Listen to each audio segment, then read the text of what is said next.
Do you want this water? You want this water? Tell me. Do you want it? Do you want this water? Please, Mr. Demon, let me have the water, please. I need it. I don't drink in 5 days. Please, please. Do you want the water? Yes. So kill that lady. You cannot have the water if you don't kill the lady. Oh, no, please. I don't want to kill the lady. Please, sir. I've killed enough. Please. You're gonna kill the lady. And you're gonna use the scissor that I gave you. Please, sir. I don't have any sense. Oh, how? I stuck it up my butt earlier. Now, you're gonna kill the lady or what? You need this water, especially now. Oh, yes, I can feel it. Oh, it hurts so much. Please, sir, give me the water. You want the water? You kill the lady. Otherwise, no water for you. Oh, okay, sir. I'll kill the lady. I'll kill the lady. I'll kill the lady.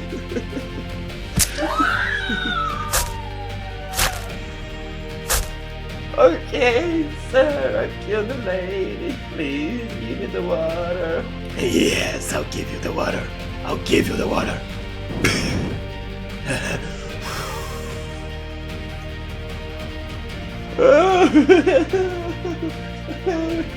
Hello guys, and recently I've watched an amazing Christian horror movie. I didn't even know that Christian horror was a thing, was a genre, but it's called Nefarious, and I really loved it, and I want to talk more about this movie with you guys, and well, let's check it out. So, Nefarious is an independent movie, and it is played by both Jordan Belfi and Sean Patrick Flannery, and there is this psychiatrist that is responsible to evaluating a criminal in the death row. You know, he's an inmate. He is convicted of 9 murders, I believe, and he even claims to have murdered even more people.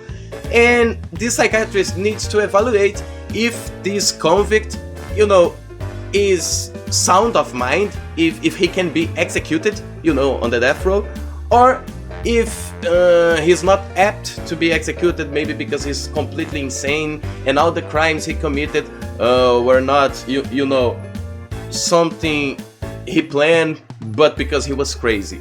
So this is the whole plot of the movie. You have this psychiatrist sitting and talking with the convict, and his job is to know the truth. You know, he has to discern between convicts that are really crazy from the ones that are pretending to be crazy just to get out of the death penalty. And it's an amazing movie. I don't want to get much into spoilers now. We will talk about the spoilers later on.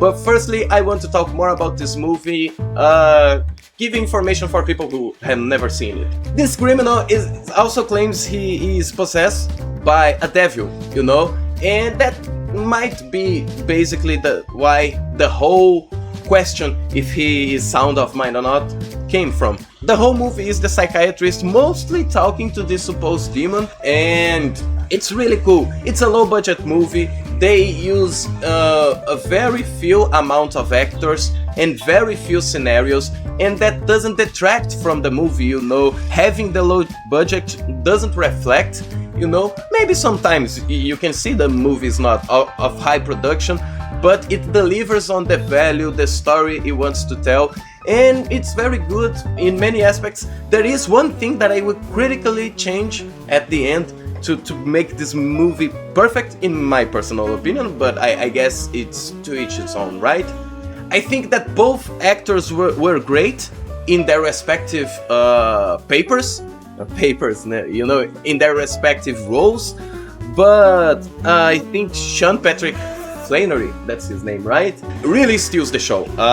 His performance, while somehow satirical, I would say it's comedic sometimes, you know, but it really reaches that point where I'm really into the movie. I'm liking this character, I'm enjoying him, I enjoy the back and forth between the two, and while a lot of things that are said are sometimes cliche, I love that the movie doesn't try to go too deep or too edgy, and it sticks to regular cliches we all know, while not being too crass, you know, too rude when touching the subjects. So I really loved how this movie approached these religious themes, criminal themes, and philosophical themes, and there are some questions that you ask yourself that the movie implies to you. It does not directly ask you, and I like that.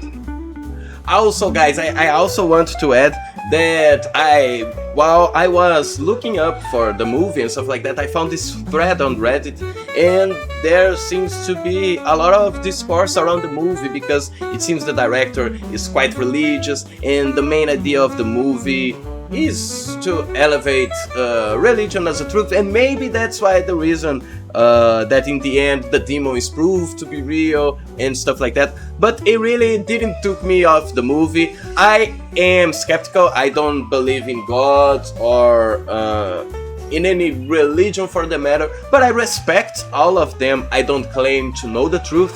I don't claim to know if there is a God or not. I simply do not believe there is, and I am super open about that and clear. I do not hide that. And even so, I really enjoyed the movie. It didn't hurt any of my beliefs. I didn't thought the movie was trying to convince me of anything. I really enjoyed it, and I didn't come out of the movie fearing God or thinking that I have to convert myself to Christianity. So personally, it was a movie that I really enjoyed how it was done, and if there was a hidden message trying to convert me, I really missed that. And it really didn't make no effect. Yes, let's see in 10 years if I'm converted. It seems there were the director was talking about how God saved workers of the movie from getting accidents and stuff like that. And really, I mean, that's over the top. It's really trying to sell religion to others, I would believe. But that's his thing. Didn't stop me from enjoying the movie. I really think you should watch it because I watched without knowing all of this, and I really enjoyed the movie. And that's it, my guys. I really thought about adding this information because I think it is important. It's tied to the movie, right? To the people and its directors. But I think it, at least for me, it didn't show on the movie itself. And after reading a bit about these reports of people getting injured and whatnot, it reminded me a lot of when Dante's Inferno, the game, released, and the developers from the game themselves, they fabricated a revolt against the game, and they pretended that people were protesting against the game when they were really paid. So I would say, you mean you're a Christian director of a movie, you already believe in God, you already believe in all of this stuff, and you're gonna miss the opportunity to talk about strange happenings and accidents and imply that the devil and not really imply, but just outright say that the devil does not want you to release the movie.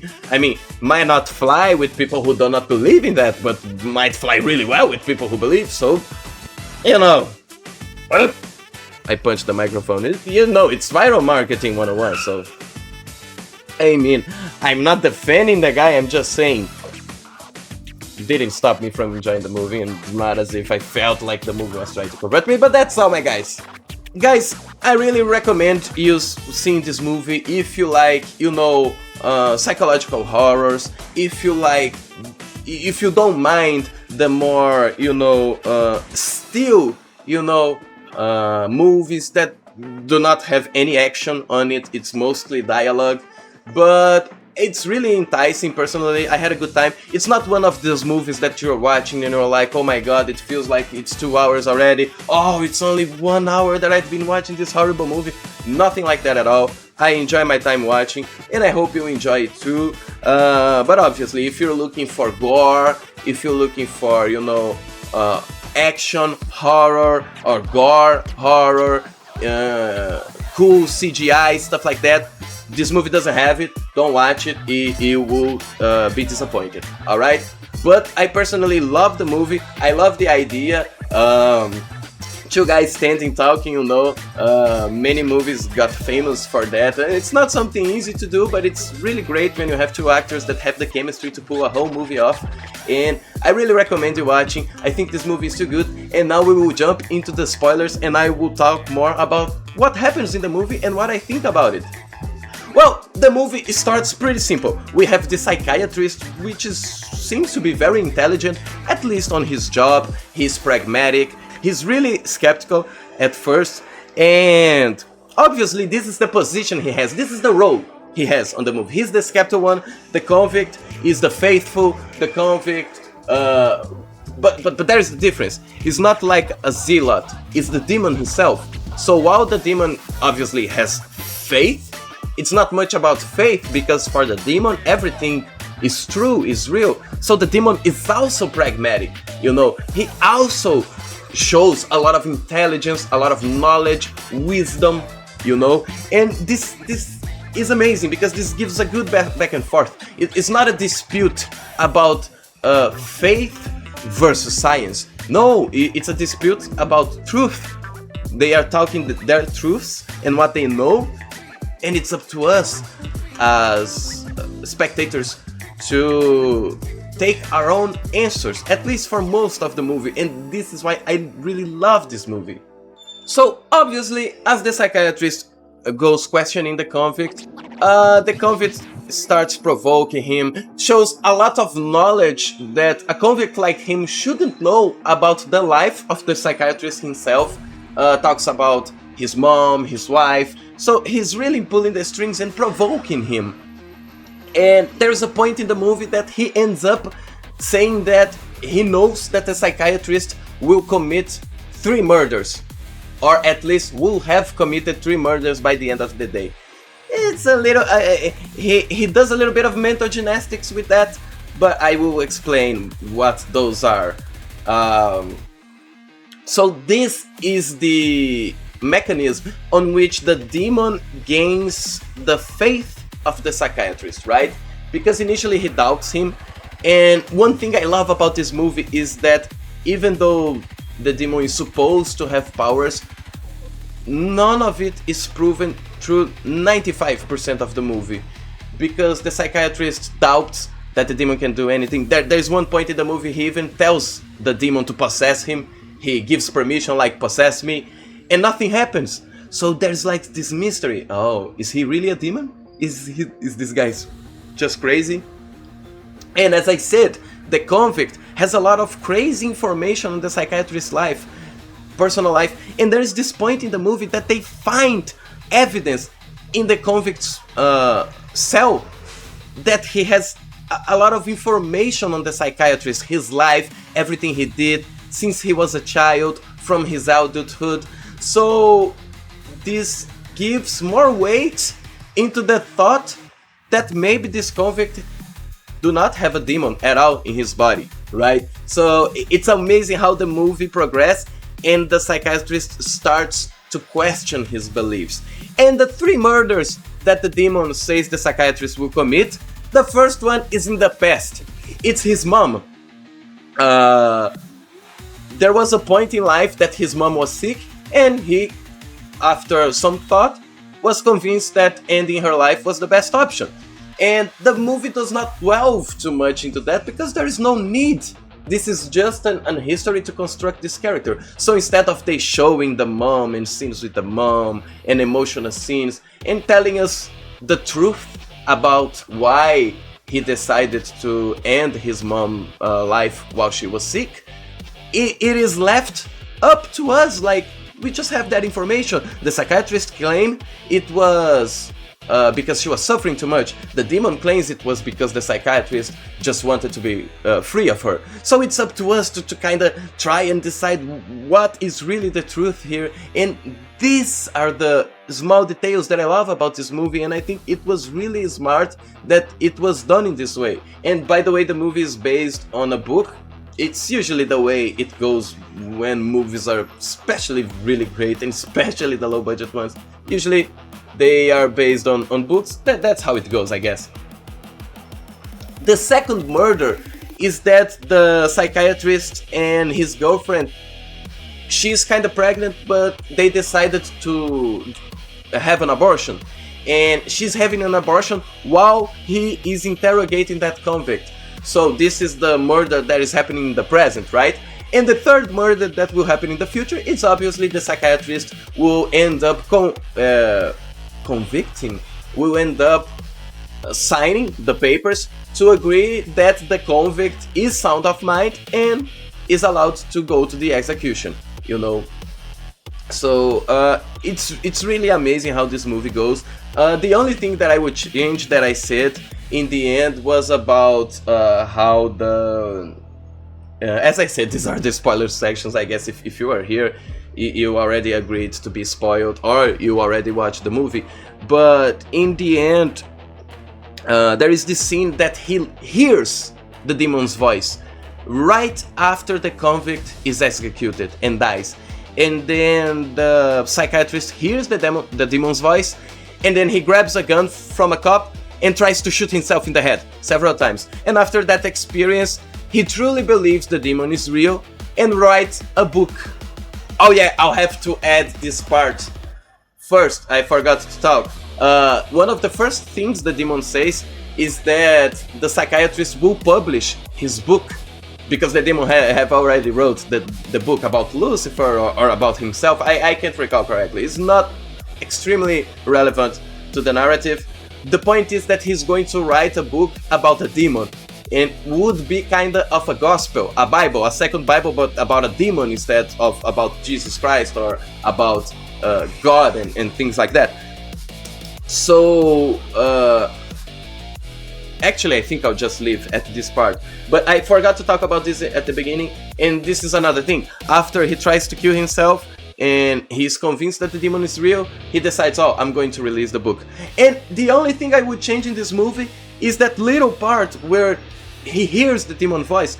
Because if us as spectators could not hear the demon voice and he only claimed that he heard, we will get the true feeling of what a person in that universe of the movie would feel when he hears that story, because the story is crazy, everything that happens is crazy, there are so many coincidences, and you're like, is the guy really possessed by a demon or not? But the movie kind of proves us that he is. In the movie he is canonically possessed by a demon, but I would love if we didn't have enough evidence to confirm that the guy was possessed by a demon. Honestly, this movie, personally to me, I know many people might not agree, is an S tier movie. You know, maybe the technical score would be around a 7 or an 8, which is very, very high for a thing like this. The only 2 points that it's lacking would probably be because, you know, the acting is not the most perfect acting I have ever seen. And as I said, there are some tidbits that I would change to make the movie more ambiguous. And I think it lacks a little bit more original soundtracks, you know, a little bit more opera. Maybe it was so subtle that I didn't even notice, and if it was, props to them. But that's my final verdict. I really loved this movie. The experience watching this movie was perfect. That's why I am giving it an S tier, you know, on the letter grade scale. You know, you have A, B, C, D, right? A being the highest, but then you have S tier for something that is outstanding, right? And I really enjoyed watching this movie. I really recommend to you guys, unless there is something I talk about that you think is not worth watching. Tell me in the comments what you think about this movie. Have you watched it? If not, go watch it. I know I talked a little bit about it in the spoiler sections, but I really think I haven't conveyed the movie to you. I really think if you watch my spoilers and you haven't watched the movie, it's still worth to go watch it, even though I have spoiled a lot of the fun for you. But I guess that's it, my guys. I really wanted to talk about this movie. I really liked it, and I really hope to see more movies like this. This is really good, really amazing, and I hope it had all the success this movie deserves. And that's it, guys. I will see you on the next one. This was a quick video talking about a movie. I hope you have enjoyed. Please subscribe, leave a like for more, and bye-bye. Kisses. Mwah, mwah. I predict that by the end of the video, you will have subscribed to the channel 3 times already.